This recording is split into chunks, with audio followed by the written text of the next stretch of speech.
नमस्कार मित्रों, कैसे हैं आप लोग।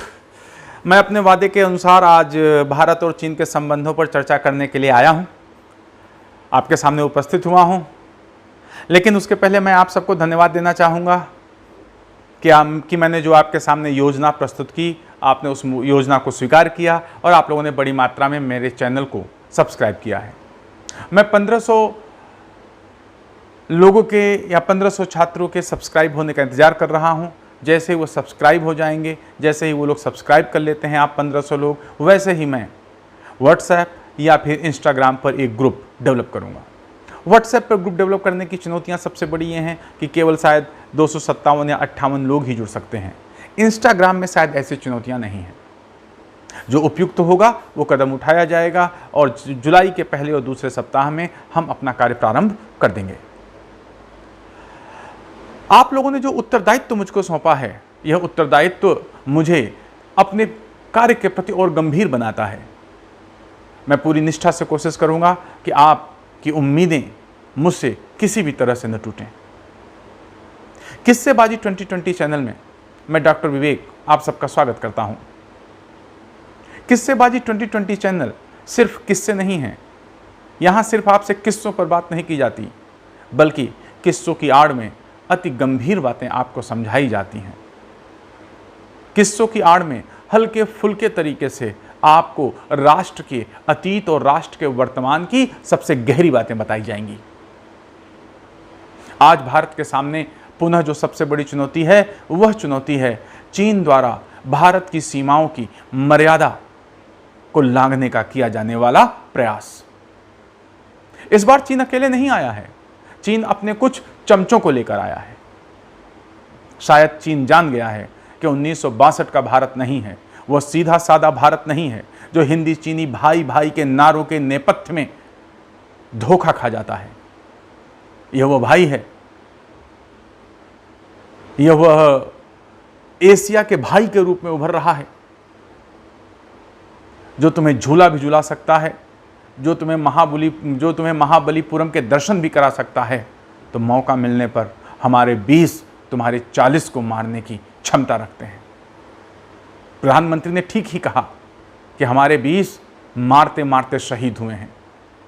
हमारे 20 ने समर्पण नहीं किया है। पर अफसोस होता है कि वह चीन जिसके साथ हम हमेशा मित्रता चाहते रहे, एक राष्ट्र के रूप में भारत ने अपने पड़ोसी से सदैव मित्रता की उम्मीद की, उसके बदले में भारत को क्या मिला? 20 सैनिक शहीद होते हैं तो पूरा राष्ट्र रो पड़ता है। लेकिन इसका बदला लिया जाएगा और जरूर लिया जाएगा, और लिया भी जाना चाहिए, क्योंकि चीन ने जो ये हरकत की है, इस हरकत को अगर अब बर्दाश्त कर लिया गया तो चीन के मनोभाव और भी बढ़ जाएंगे। चीन इस बार अकेले नहीं आया। चीन ने नेपाल को भड़काया, चीन ने पाकिस्तान को उकसाए रखा है, और चीन लगातार बांग्लादेश पर डोरे डाल रहा है। उसका मानना है कि भारत को मोतियों की माला से पहले ही घेरा जा चुका है, लेकिन भारत ने मोतियों की माला का माकूल जवाब दिया है। मोतियों की माला में न मोती रह गए हैं, न धागा रह गया है। मालदीव, श्रीलंका, म्यांमार चीन के इरादों को भांप चुके हैं। भारत के साथ उनके संबंध और बेहतर हो रहे हैं। नेपाल की कम्युनिस्ट पार्टी जो कदम उठा रही है, यह कदम आगे चल के उनके लिए ही आत्मघाती होगा, क्योंकि ड्रैगन का इतिहास यही बताता है कि ड्रैगन ने जिसको दोस्ती करके अपने पीठ पर बैठाया है, उसने पलटकर उसके ऊपर आग जरूर फेंकी है।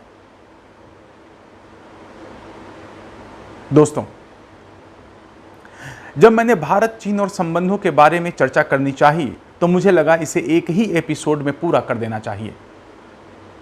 लेकिन जब मैंने इसका गहन अध्ययन किया, गहन विचार किया, तो मुझे लगा कि नहीं, इसको हमें कम से कम 2 एपिसोड जरूर देने चाहिए। एक एपिसोड में मैं चर्चा करूंगा कि भारत और चीन का उदय कैसा है और विश्व की शक्तियां हैं उनका इन संबंधों में किस प्रकार से जुड़ाव होता है। और दूसरे पार्ट में मैं आपसे डिस्कस करूंगा कि 1950 के बाद जब भारत में गणराज्य स्थापित होता है, जब चीन में पीपल्स रिपब्लिक ऑफ चाइना की स्थापना होती है, उसके बाद इन दो देशों के संबंधों की दशा और दिशा क्या रही। तो आज मैं सिर्फ इस बात पे चर्चा करूंगा कि आखिरकार एशिया में और वैश्विक स्तर पर इन दोनों देशों की स्थिति क्या है और इन दोनों देशों के मित्रों और शत्रुओं की स्थिति क्या है, जिससे कि जब मैं 1950 से 2020 तक के इन दोनों राष्ट्रों के संबंधों पर परिचर्चा करूं तो कोई भी ऐसा पक्ष न रहे जिसे आप समझ न पाएं। मुझे उम्मीद है आप भारत के इतिहास को प्राचीन काल से आधुनिक काल तक जानते होंगे। भारत राष्ट्र के निर्माण में जो मूलभूत बातें रही हैं, वो मूलभूत बातें यही रही हैं: सर्वे भवन्तु सुखिनः, वसुधैव कुटुंबकम, जियो और जीने दो, शांतिपूर्ण सह अस्तित्व। ये भारत के आत्मा में बसता है, भारत के संस्कारों का हिस्सा है। भारत ने कभी भी मानवता को दांव पे लगाकर भौतिक हितों को साधने का प्रयास नहीं किया, जबकि चीन आज जब भारत ही नहीं विश्व कोरोना जैसी समस्या से उलझ रहा है, कोरोना जैसी समस्या से बचने का प्रयास कर रहा है, जब पूरी की पूरी मानवता दांव पर लगी है, तब उस वायरस को, तब उस विषाणु को पूरे विश्व में छोड़ने वाला उस विषाणु का जनक राष्ट्र जो है, वह इन स्थितियों का फायदा उठाकर भारत पर हमला करता है, भारत की सीमाओं की मर्यादाओं को लांघने का प्रयास करता है। क्या अभी भी इस राष्ट्र के चाल, चरित्र, चेहरे और कृत्य के बारे में कहने के लिए कुछ बचा रह जाता है क्या? यह चीन के संस्कार में है। चीन और भारत दोनों एशिया ही नहीं, विश्व की बड़ी सभ्यताएं रही हैं। चूंकि भारत की सभ्यता के उदय के बारे में आप जानते हैं, इसलिए मैं आपसे भारत के बारे में नहीं, चीन के बारे में बात करूंगा, फिर इनके संबंधों की पृष्ठभूमि की तरफ आऊंगा। चीन की सभ्यता वांगहो नदी या येलो रिवर, यांगटिजिकियांग नदी आदि के किनारे उत्पन्न होती है। यह भी विश्व की प्राचीनतम सभ्यताओं में से एक सभ्यता है। यहां शायद पहला राजवंश 2100 ईसा पूर्व आया। इसके पश्चात दूसरा वह राजवंश जिसके बारे में हमें ज्यादा जानकारी मिलती है, वह झाऊ राजवंश है। पहला राजवंश जिया राजवंश जो 2100 बीसी में आया, और दूसरा राजवंश जो झाऊ राजवंश है, जो 1100 बीसी से लेकर के लगभग 500 बीसी तक सत्ता में बना रहता है। इस दौरान कन्फ्यूशियस नामक एक दार्शनिक का भी जन्म होता है, जिसका काल 515 बीसी से 479 बीसी तक है, 479 बीसी तक है। कन्फ्यूशियस ने ही वास्तव में चीन के प्रशासन, चीन के मूलभूत विचारों का आधार रखा। कन्फ्यूशियस ने राजा के दैवीय सिद्धांत की स्थापना की। कन्फ्यूशियस ने कहा कि चीन विश्व के केंद्र में है और चीन को उसी प्रकार की भूमिका का निर्वहन करना चाहिए। कन्फ्यूशियस ने चीन की सभी जनता पर यह दबाव दिया, यह बल डाला, यह नैतिक बल डाला कि जनता को राजा के प्रति उत्तरदायी होना चाहिए। उसने राजा के भी कर्तव्यों की चर्चा की, लेकिन कन्फ्यूशियस का राजा अंततः एक निरंकुश राजा ही बनकर उभरता है। झाऊ राजवंश के दौरान ही चीन में कई आंतरिक समस्याएं उत्पन्न हुई और चीन छोटे छोटे लड़ाकू राज्यों में डिवाइड हो गया, विभाजित हो गया, और यहां पर वार लॉर्ड्स का शासन हो गया। यह भारत की सामंती व्यवस्था की ही तरह माना जा सकता है। अंततः लगभग 221 ईसा पूर्व चिन राजवंश अस्तित्व में आया, जिसने अन्य राज्यों को परास्त करके चाइना को एकता के सूत्र में बांधने का प्रयास किया। और चिन राजवंश के ही नाम पर इस देश को चाइना नाम प्राप्त होता है। चिन राजवंश ने चाइना की रक्षा के लिए चीन की विशाल दीवार का भी निर्माण प्रारंभ किया और यह निर्माण आगे कई राजवंशों तक चलता रहा। इसी बीच मंगोलों ने भी चीन पर हमला किया और 13वीं शताब्दी में कुबलई खान, जिसके शासनकाल में मार्को पोलो आता है, वह चीन में शासन कर रहा था। चीन के प्रतापी राजवंशों में एक राजवंश मिंग राजवंश रहा, जिसने 1368 से 1644 ईस्वी तक शासन किया। मिंग राजवंश ने आधुनिक चीन की नींव रखी, चीन में कई सुधार किए, लेकिन जो राजवंशों में कमियां आती हैं, उन कमियों से मिंग राजवंश भी अछूता नहीं रहा। भ्रष्टाचार का विस्तार हुआ, नौकरशाही पूरी तरह से भ्रष्ट हो गई। चीन भले ही दावा कर ले कि उसने सबसे पहले सिविल सेवा परीक्षा शुरू की, उसने सबसे पहले पेपर करेंसी शुरू की, लेकिन इसके बावजूद चीन इस बात से इंकार नहीं कर सकता कि उसकी यह परीक्षा प्रणाली एक बंद परीक्षा प्रणाली थी, जिसमें रूढ़िवादिता से ग्रस्त बातें ही सिखाई जाती थी, जिसमें एक भ्रष्ट नौकरशाही की ही उत्पत्ति हुई। नतीजतन मिंग राजवंश की कमजोरियों का लाभ उठाकर 1644 में मांचू शासकों ने मिंग राजवंश पर कब्जा कर लिया और चीन के एक बड़े हिस्से पर मांचू राजवंश आ गए। और मांचू राजवंश चीन का आखिरी राजवंश सिद्ध हुआ, जो सन 1644 से लेकर 1912 तक शासन करता है। मांचू राजवंश ने चीनियों की भावनाओं को समझा और चीनियों के अनुसार काम करना प्रारंभ किया। यूरोप में जब 15वीं शताब्दी में पुनर्जागरण की धारा का उद्भव हुआ, तब विभिन्न यूरोपीय देशों के नाविक विभिन्न देशों के लिए नए रास्तों की खोज में निकल पड़े। उन्हीं में से पुर्तगाली नए रास्ते की खोज करते हुए सबसे पहले भारत पहुंचे और वही पुर्तगाली सबसे पहले चीन भी पहुंचते हैं, जो बाद में मकाऊ पर नियंत्रण स्थापित कर लेते हैं, जो चीन के वर्तमान में विशेष प्रशासित क्षेत्र के रूप में है। पुर्तगालियों के बाद चीन में डच पहुंचे, लेकिन डचों ने शीघ्र ही अपना सारा ध्यान इंडोनेशिया पर लगा दिया। भारत में ईस्ट इंडिया कंपनी की स्थापना हुई, ईस्ट इंडिया कंपनी का शासन स्थापित होने लगा और ईस्ट इंडिया कंपनी ने भारत के बाद चीन के साथ व्यापार पर ध्यान दिया और उसने चीन के साथ चाय, सिल्क और चीनी मिट्टी के बर्तनों का व्यापार प्रारंभ किया। ये अंग्रेज ही हैं, ये ईस्ट इंडिया कंपनी ही है जो चीन से इतने बड़े पैमाने पर चाय ले जाती है कि लोग, भारत जैसे लोग या भारत में लोग जो दूध पीना भूल गए और विदेशों में लोग जो शराब पीना भूल गए। विदेशों के लिए तो ठीक रहा, लेकिन भारत के लिए चाय बहुत घातक भी सिद्ध हुई है। दोस्तों, अंग्रेजों की यह आदत रही है, उन्होंने जहां पर शासन किया है वहां पर उनकी इच्छा यही रही है कि उन्हें बिना कुछ दिए हुए सब कुछ मिल जाए।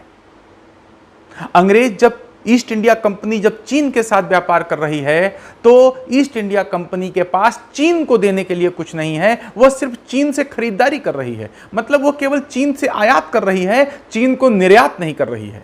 तो आप समझ रहे होंगे कि ईस्ट इंडिया कंपनी या ब्रिटेन का धन, सोना चांदी, बुलियन पूरी तरह चीन पहुंच रहा है। ईस्ट इंडिया कंपनी पर यह दबाव पड़ा कि ब्रिटेन के धन का निर्गमन चीन में नहीं होना चाहिए, ऐसी कोई व्यवस्था करें।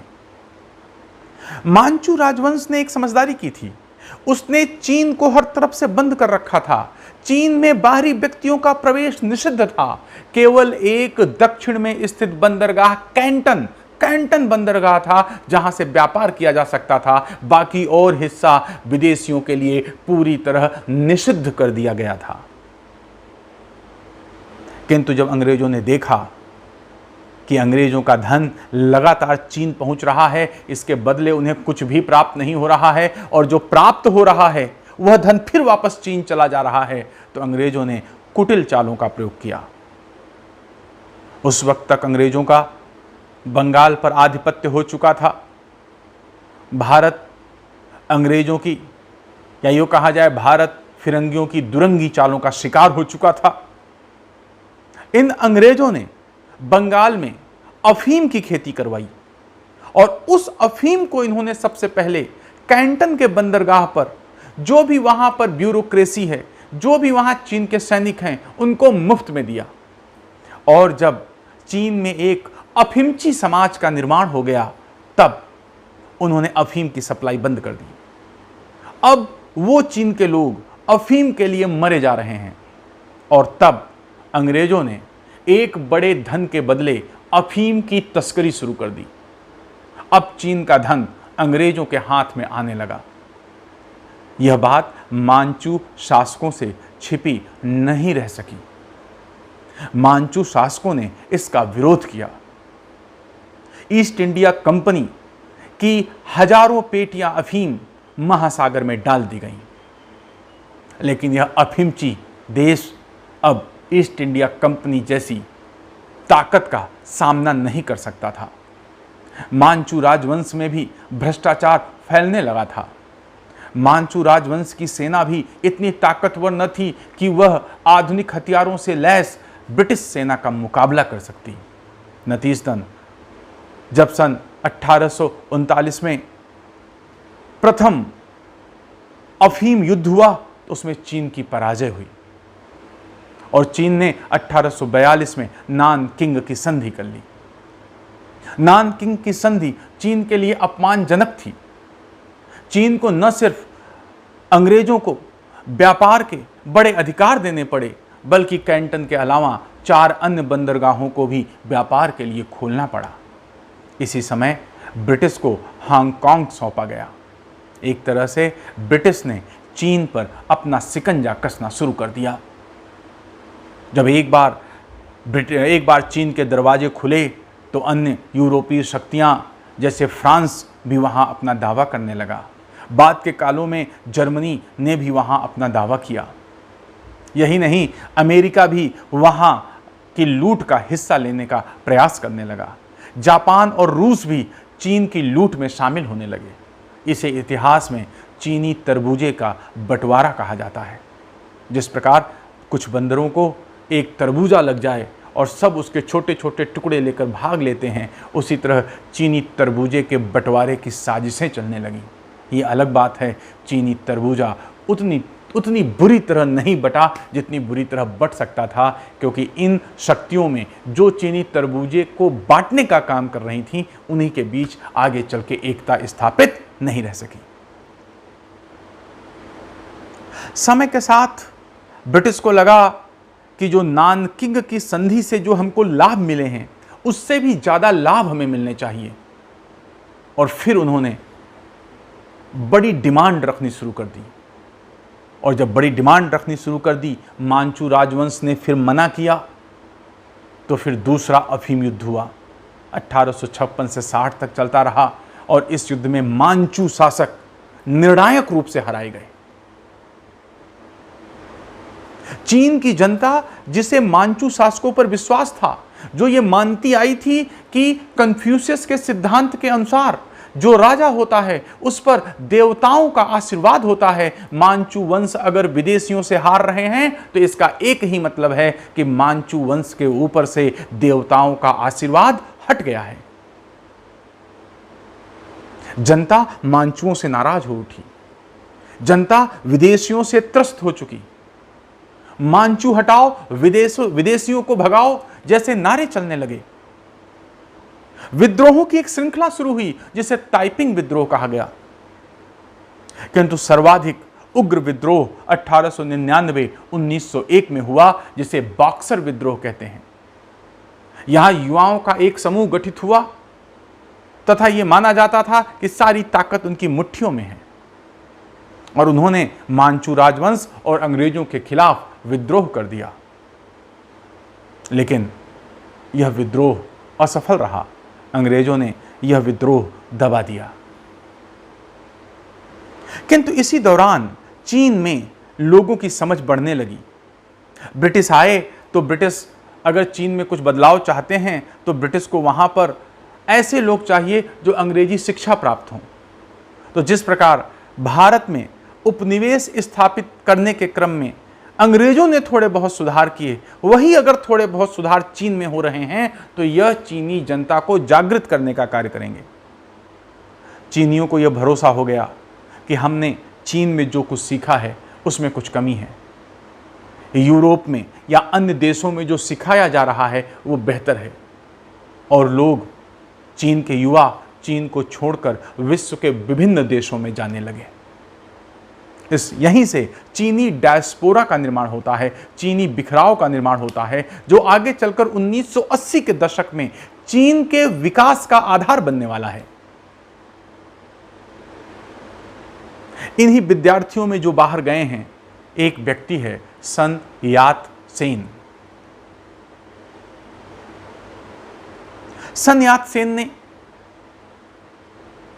थुंग मेंग हुई नामक एक संस्था का गठन किया और उसने अपने प्रपत्र द्वारा, उसने अपने समाचार पत्र द्वारा लोगों को जागृत करने का प्रयास किया। चीन की सरकार में उसका विरोध होता है तो वह निर्वासित रहकर ही, वह अपने देश से बाहर रहकर ही लोगों तक अपनी बातों को पहुंचाने का प्रयास करता है। सन 1908 के आसपास मांचू वंश का जो आखिरी शासक था कांग और जो राजमाता थी सुसी, उनकी मृत्यु हो जाती है। अब मांचू राजवंश में ऐसा कोई नहीं है जो इस राजवंश को आगे चला सके। मांचू राजवंश की राजधानी पीकिंग या बीजिंग है। मांचू राजवंश में एक प्रमुख सेनानायक है, एक प्रमुख सलाहकर्ता है युआन शिकाई। पीकिंग पर युआन शिकाई का प्रभुत्व स्थापित हो जाता है।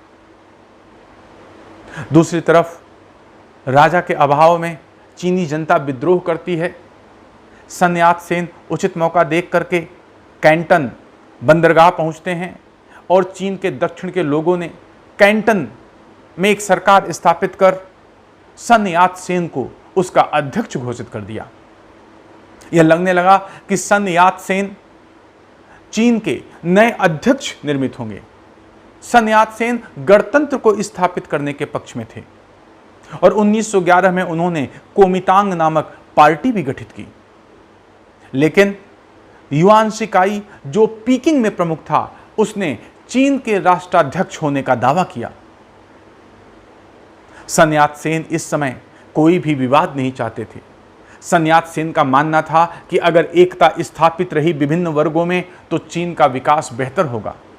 युआन शिकाई ने भी सन यात सेन को भरोसा दिलाया कि वह गणतंत्र की तरह कार्य करेगा। सन यात सेन ने युआन शिकाई के पक्ष में सत्ता का परित्याग कर दिया। लेकिन युआन शिकाई तानाशाह बन बैठा और युआन शिकाई ने स्वयं को चीन का राजा सम्राट घोषित कर दिया और उसने उन सभी लोगों का दमन प्रारंभ कर दिया जो उसके खिलाफ थे। लेकिन युआन शिकाई की 1916 में मृत्यु हो गई। युआन शिकाई की मृत्यु के बाद जनता ने सन यात सेन को गणतंत्र का राजा स्वीकार किया, क्षमा कीजिएगा, गणतंत्र का राष्ट्राध्यक्ष स्वीकार किया। सन यात सेन इस समय तक रूस में होने वाली घटनाओं को बहुत बारीकी से देख रहे थे और जब 1917 में रूस में बोल्शेविक क्रांति सफल हो गई, लेनिन के नेतृत्व में रूस ने जारशाही को उखाड़ फेंका, तब सन यात सेन को लगा कि जो मेरे 3 सिद्धांत हैं, राष्ट्र, लोकतंत्र और सामाजिक न्याय, रूस की कम्युनिस्ट पार्टी सामाजिक न्याय ही तो चाह रही है। इसलिए सन यात सेन ने रूस की कम्युनिस्ट पार्टी के साथ अपने संबंध मजबूत किए और चीन को प्रगति के मार्ग पर लाने का प्रयास किया। और इस प्रकार सन यात सेन के समर्थन से 1920 में चीनी कम्युनिस्ट पार्टी की स्थापना हुई। सन यात सेन चीन को सही रास्ते पे ला ही रहे थे कि 1925 में सन यात सेन की मृत्यु हो गई। सन यात सेन को चीन में वही सम्मान प्राप्त है जो भारत में महात्मा गांधी को प्राप्त है। भले ही हम महात्मा गांधी को आज कुछ भी कह लें, लेकिन उनके योगदान को भुलाया नहीं जा सकता। उसी तरह चीन में सन यात सेन का सम्मान है। सन यात सेन की मृत्यु के उपरांत लगा कि स्थितियां हाथ से निकल जाएंगी। इस वक्त राष्ट्रवादी धड़े के अंतर्गत चियांग काई शेक है और जबकि साम्यवादी धड़े के अंतर्गत माओ जेदांग या माओ त्से तुंग है। चियांग काई शेक सन यात सेन का उत्तराधिकारी बना। उसने उन सभी क्षेत्रों को विजित करना प्रारंभ किया जो चीन के अंतर्गत होने चाहिए थे। इसके साथ ही वह साम्यवादियों से नफरत करता है। चियांग काई शेक का मानना है कि यह साम्यवादी उसके मार्ग के सबसे बड़े कांटे हैं। इसलिए चियांग काई शेक कोमितांग पार्टी और कोमितांग पार्टी के बाहर जितने भी साम्यवादी हैं उनका दमन करना प्रारंभ कर देता है। जब माओ जेदांग या माओ त्से तुंग और उनके साथियों जैसे चाउ एन लाई आदि को यह लगा कि अगर वो पीकिंग या बीजिंग में रहे या उसके आसपास रहे उनकी हत्या करा दी जाएगी, तो यहाँ पर माओ त्से तुंग ने लगभग 6000 किलोमीटर की एक लंबी यात्रा की, जिसे लॉन्ग मार्च कहा जाता है। चियांग काई शेक सुधार तो कर रहा है, लेकिन इस सुधार की प्रक्रिया में वह किसानों और मजदूरों के हितों का ध्यान नहीं रख रहा है। इसलिए किसानों और मजदूरों में एक बेचैनी है, एक उग्रता है। माओ जेदांग या माओ त्से तुंग और चाउ एन लाई किसानों और मजदूरों में फैली इसी बेचैनी का लाभ उठाते हैं और धीरे धीरे उन्होंने अपने आधार को बढ़ाना प्रारंभ कर दिया। 1931 में जापान ने चाइना पर हमला कर दिया। चाइना पर यह हमला बहुत भीषण था। इस समय चियांग काई शेक को जापान के खिलाफ लड़ना चाहिए था, लेकिन चियांग काई शेक जापान से लड़ने के बजाय माओवादियों या उस वक्त माओवादी नहीं साम्यवादियों की हत्या करने में लगा रहा, जबकि साम्यवादियों ने माओ त्से तुंग के नेतृत्व में जापान के विरोध का प्रयास किया। इससे चीन में धीरे धीरे माओ त्से तुंग, माओ जेदांग, उसकी साम्यवादी पार्टी और उसके अनुयायी लोकप्रिय होने लगे। द्वितीय विश्व युद्ध आ गया। द्वितीय विश्व युद्ध में भी चियांग काई शेक का यही रवैया चलता रहा। द्वितीय विश्व युद्ध में जब जापान परास्त कर दिया गया, द्वितीय विश्व युद्ध में जब जापान पर अमेरिका ने बमबारी कर दी, तब यह तय हो गया कि मित्र राष्ट्र अब विजयी हो जाएंगे। अमेरिका, ब्रिटेन आदि जो ये राष्ट्र जो एकता के सूत्र में बंधे थे एक्सक्यूज मी, जो ये एकता के सूत्र में बने थे, उन्होंने देखा कि अगर चियांग काई शेक चीन में सफल होता है तो इसका मतलब है कि पूंजीवाद सफल हो सकता है, लेकिन अगर माओ त्से तुंग या माओ जेदांग विजयी होता है तो साम्यवाद विजयी हो जाएगा।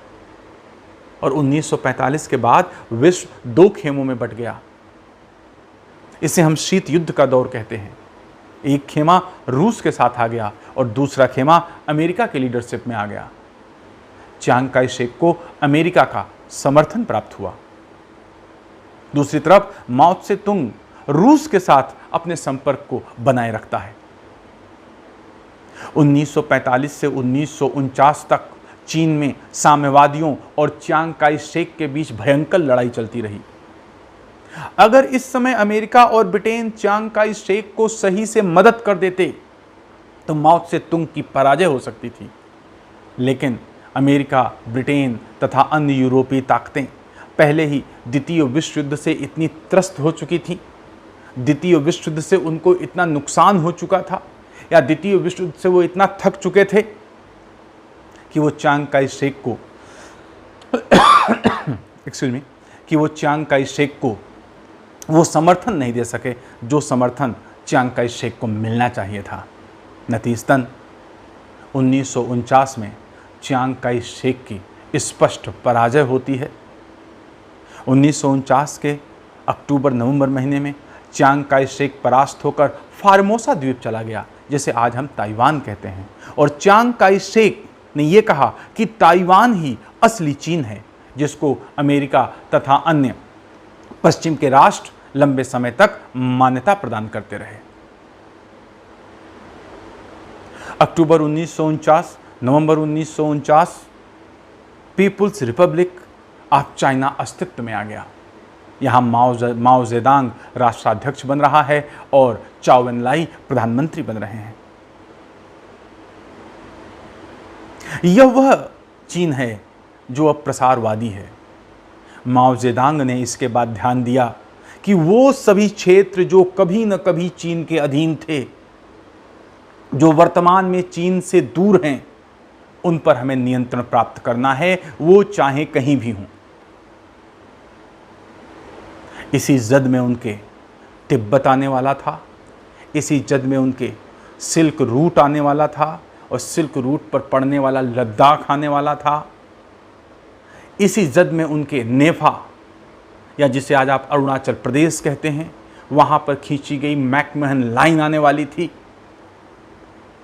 अर्थात अब चीन वह प्रसारवादी व्यवस्था लाने वाला था, चीन इतना प्रसार करने वाला था कि इसके पड़ोसी सुरक्षित नहीं थे।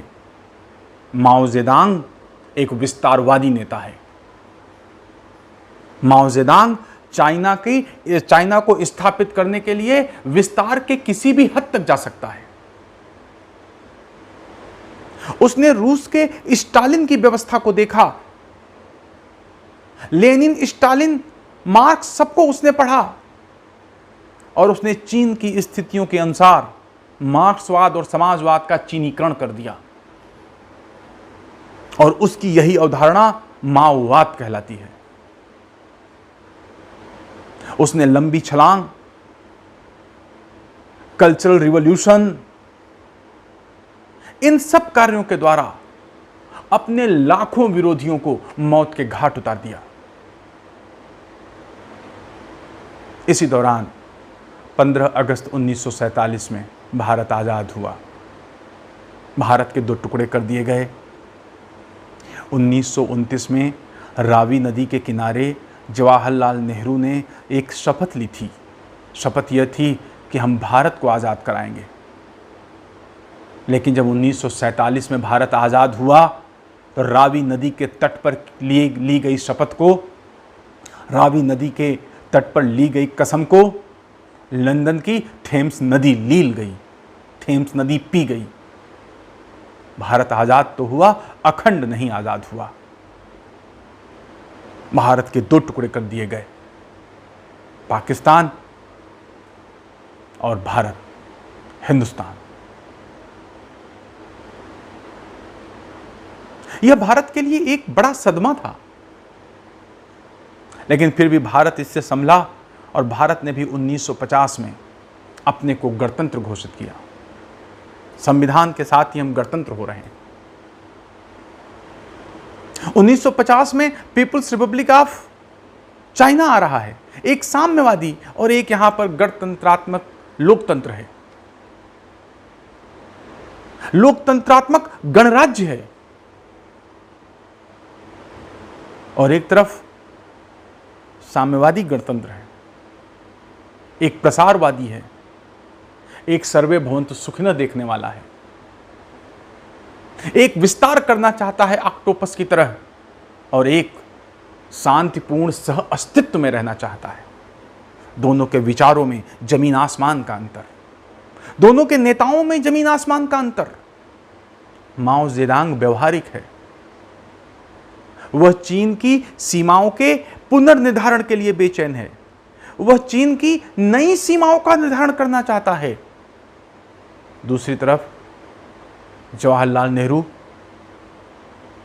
अंतर्राष्ट्रीय राजनीति में व्यवहार की जगह रोमांटिसिज्म लेकर आते हैं, फंतासी लेकर आते हैं। रोमांटिक विचारधारा है। रोमांटिसिज्म से मतलब क्या है?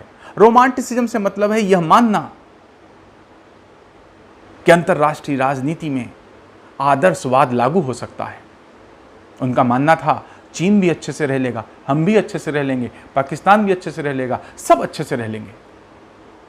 वह राष्ट्र जो चाणक्य की कूटनीतियों की धरती रहा हो, वहां चाणक्य की नीतियों को नहीं पढ़ा गया,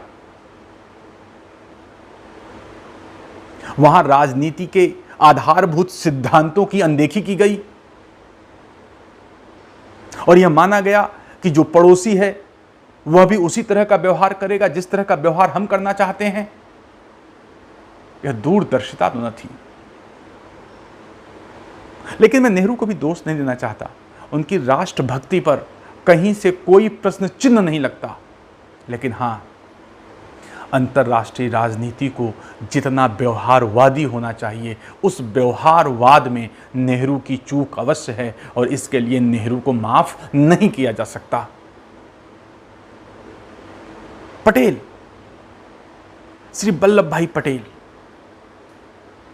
वो तिब्बत की वास्तविकता से वाकिफ थे और उन्होंने नेहरू को कई बार पत्र लिख करके चेताया भी, लेकिन नेहरू इसे समझ नहीं सके।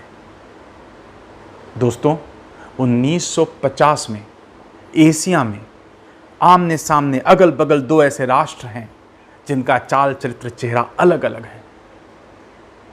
दोनों प्राचीन सभ्यताएं हैं, लेकिन एक में, चीन में, नए प्रतिमान गढ़ दिए गए। चीन में ऐसे शासक आ रहे हैं, चीन में वह व्यवस्था आ रही है जो प्रसारवादी है।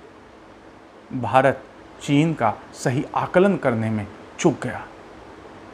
अभी चीन कहीं से स्थिर नहीं था, क्योंकि फार्मोसा या ताइवान द्वीप पर बैठा चियांग काई शेक अभी भी चीन को चैलेंज दे रहा था और आज भी ताइवान चीन के लिए एक बड़ी समस्या के रूप में है। भारत ने कभी ताइवान के द्वारा चीन को कंट्रोल करने की कोशिश नहीं की। क्या आज वो वक्त नहीं आ गया है? इस पर हम आगे चर्चा करेंगे। तो दोस्तों, 1950 में ये स्थिति हो गई। अब आइए थोड़ी देर हम एक और व्याख्या करते हैं। विश्व में मान लेते हैं 4 जानवर हैं। एक है हाथी, जो अपनी चाल से चलता है, दुनिया भौंकती रहे और हाथी अपनी मस्त चाल से चलता है। दूसरा है ड्रैगन, आग उगलता है, आग किसी पर भी वो फेंक सकता है, चाहे वो उसके अपने लोग हों, चाहे उसके युवा हों, चाहे राष्ट्र के लोग हों या पर राष्ट्र के लोग हों। ड्रैगन ये नहीं देखता कि उसकी आग से जल कौन रहा है। और एक है ईगल, चील, गरुड़, जो इतना ऊंचा उड़ता है कि सभी राष्ट्र के संसाधन उस गरुड़ की निगाह में होते हैं और सबसे पहले वह संसाधनों को देखता है, संसाधनों को लोकेट करता है, संसाधनों को चिन्हित करता है और फिर उस पर झपट्टा मारता है। और एक और है भालू, जिसके पास शहद के कई छत्ते हैं और भालू भी शान से घूमता है। ईगल भी भालू से नहीं टकरा रहा है। और इस प्रकार विश्व में ये 4 बड़े जीव अपनी अपनी जगह पर मौजूद हैं और इनके आपसी संबंध विश्व के बाकी के संबंधों का निर्धारण करने वाले हैं। क्या आपने पहचाना इन जीवों को? हाथी भारत है, 1950 में भारत हाथी, ड्रैगन चाइना है, ईगल यूएसए है, भालू रसिया है। हाथी अपनी मस्त चाल से चल रहा है, लेकिन हाथी को आगे चल के कई धोखे देखने पड़ेंगे। पश्चिमी ताकतें जिन्होंने हाथी को अब तक जंजीरों में बांध रखा था, उन्होंने जब हाथी को मुक्त किया तो उन्हें उम्मीद थी कि हाथी लंबी दूरी तक तय नहीं कर पाएगा, क्योंकि जितना शोषण था मैंने इस हाथी का कर लिया। लेकिन हाथी अपनी जीवनी शक्ति से आगे बढ़ता है हाथी पर एक के बाद एक समस्याएं आती हैं, लेकिन हाथी इन सभी समस्याओं से जूझता हुआ आगे बढ़ता है। लोकतंत्र उसकी बुनियाद में है। वाद, संवाद, प्रतिवाद या वाद, प्रतिवाद और संवाद उसके प्रकृति में है। विश्व के सबसे ज्यादा समाचार पत्र इस हाथी के देश में छपते हैं। रिक्शा चलाने वाला भी समाचार पत्र पढ़ता हुआ आपको दिखाई पड़ जाएगा। विश्व में जितने भी संभव धर्म हैं इस हाथी के राष्ट्र में मिलते हैं।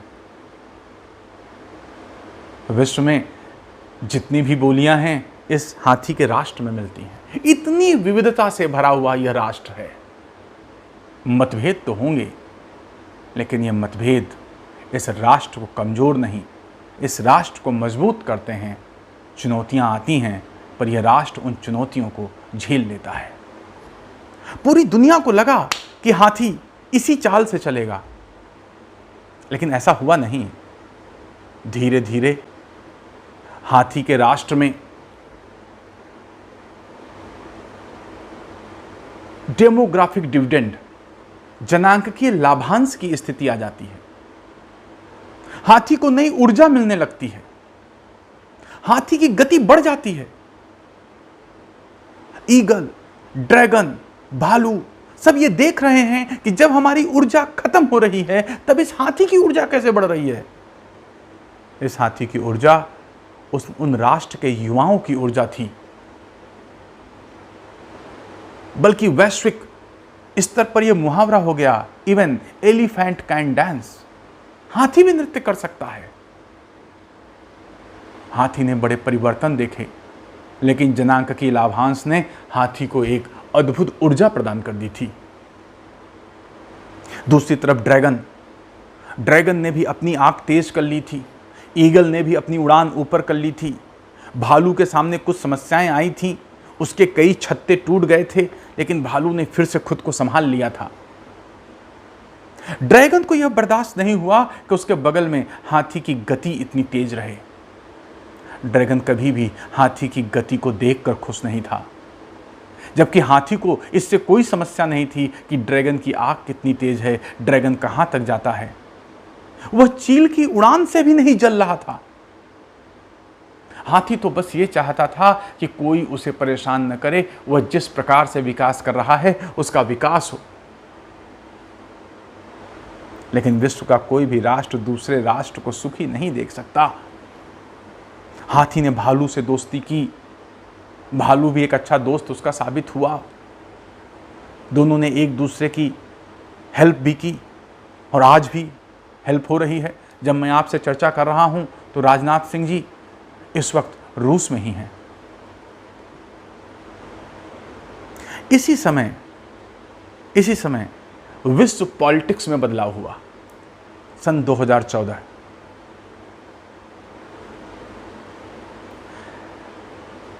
ड्रैगन के देश में शीपिंग आए,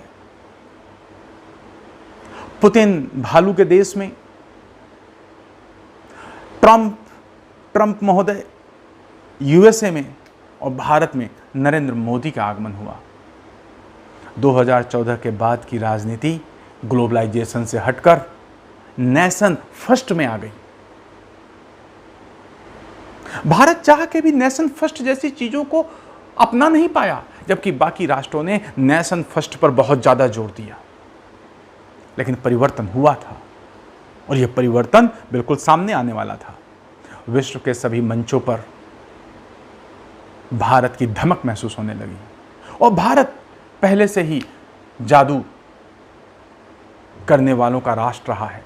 यहां जादू होते रहे हैं और दुनिया ने देखा कि 2014 के पहले का हाथी 2014 के बाद लायन में बदल गया, बब्बर शेर में बदल गया। यह ऐसा बब्बर शेर था जिसके एक एक पुर्जे दिख रहे थे। यांत्रिक के नियमों पर चलने वाला यह बब्बर शेर था। इसके एक एक पेंच भारत के एक एक नागरिकों की उम्मीदें थीं। इसके एक एक पेंच वो युवा थे जो इस बब्बर शेर को आगे चलने के लिए ऊर्जा देने वाले थे। दोस्तों, वर्तमान विश्व में भी यही 4 जीव मौजूद हैं: ड्रैगन, बबरशेर, ईगल और भालू। ड्रैगन को कभी बर्दाश्त नहीं हुआ कि किस तरह से हाथी का कायाकल्प हो गया। हाथी लायन में बदल गया। हाथी मेक इन इंडिया द्वारा मैन्युफैक्चरिंग करना चाहता है। बबरशेर के रूप में वह मैन्युफैक्चरिंग क्षेत्र को बढ़ाना चाहता है। बबरशेर जैसे निर्णय भी लिए गए। 370 को हटाया गया, लद्दाख और कश्मीर को अलग किया गया, अलग तरीके से परिभाषित किया गया, LOC पर दावा ठोका गया। ईगल जो उड़ते उड़ते थक रहा था, उसे भी कहीं ना कहीं रुकना था। उसने पहले कोशिश की कि एक कुत्ते पे बैठ जाए, पाकिस्तान, पर वह इतना वफादार नहीं है। अंततः उसे शेर का ही सहारा लेना पड़ेगा, और लेना भी पड़ा। निश्चित तौर पर ड्रैगन बबरशेर के इस मिजाज को देखकर हैरान था। दोस्तों, हमेशा याद रखना, चीन भारत से कभी पूर्ण युद्ध नहीं कर सकता। चीन भारत से कभी भी युद्ध लंबा नहीं खींच सकता। लेकिन चीन एक बात यह नहीं चाहता है कि एशिया में, विश्व में कहीं से भी यह बात जाए कि एशिया में भारत एक ताकतवर राष्ट्र है। वह सिर्फ भारत का बार बार अपमान करना चाहता है, यह सिद्ध करना चाहता है कि अगर एशिया में कोई एक ताकत है तो वह सिर्फ चाइना है। इसलिए चाहे 1962 हो, चाहे 2020 हो, उसका उद्देश्य भारत के साथ पूर्ण युद्ध नहीं है, क्योंकि वह पूर्ण युद्ध करने में सक्षम भी नहीं है। क्यों नहीं है, यह मैं आपको अगले वीडियो में आपसे चर्चा करूंगा। तो वो करेगा क्या? वो यही करेगा, वो भारत में आता है, घुसता है, संप्रभुता, राष्ट्र की सीमा की मर्यादा की अवहेलना करता है और हमें अंदर से तोड़कर जाने का प्रयास करता है। 1962 में हम टूटे, बहुत टूटे। उसी टूटन ने हमसे हमारा प्रधानमंत्री भी 1964 में छीन लिया। सन 2020 में हम टूटेंगे नहीं, हम मजबूत होकर उभरेंगे। हम कोई मेड इन चाइना नहीं है, हमारी गारंटी है। यह राष्ट्र, इसके जन्म लेने की कोई तारीख नहीं है, और जिसके जन्म लेने की कोई तारीख नहीं, उसकी मृत्यु भी संभव नहीं है। भारत ने उन स्थितियों से उभर कर स्वयं को स्थापित किया है कि अगर अन्य राष्ट्रों को वो स्थितियां मिलती तो वो टूट जाते। हम चाइना जैसी नीतियों पर चलकर अपने राष्ट्र को नहीं चला रहे हैं। हम अपने राष्ट्र को विभिन्न मतभेदों के बाद, विभिन्न विचारों के मतभेदों के बाद मिलकर हम चलाने का प्रयास कर रहे हैं। तो दोस्तों, आज मैंने आपको एक पृष्ठभूमि दी। पता नहीं यह पृष्ठभूमि आपको कैसे लगी, कमेंट करके आप जरूर बताइएगा। अब इसी पृष्ठभूमि पर 1950 से मैं शुरू करूंगा कि जब एक तरफ चाइना है, एक तरफ भारत है, इनके बीच कौन से सीमा विवाद हैं, चाइना की क्या मानसिकता है, भारत उस मानसिकता को समझने में कैसे सफल नहीं रहा, और 9 बार यात्रा करने के बाद भी किस प्रकार मोदी शी पिंग को भारत पर, भारत की सीमाओं पर अतिक्रमण के लिए रोक नहीं पाते हैं। दोस्तों, आज पहले भाग में इतना ही। अगले भाग में बबरशेर और धोखेबाज ड्रैगन की कहानी पूरी की जाएगी। और लेकिन याद रखिए, जब तक यह विश्व रहेगा, जब तक यह व्यवस्था रहेगी, तब तक ड्रैगन भारत के साथ, बबरशेर के साथ, चाहे जितना भी विश्वासघात करने की कोशिश कर ले, हर एक विश्वासघात के बाद यह बबरशेर और मजबूत होकर उभरेगा। अगर कोई राष्ट्र, अगर कोई व्यक्ति ये सोचता है कि भारत और भारत के निवासियों को कमज़ोर किया जा सकता है, तो यह दिवा स्वप्न और उसकी कपोल कल्पना के अलावा कुछ और नहीं है। जय हिंद।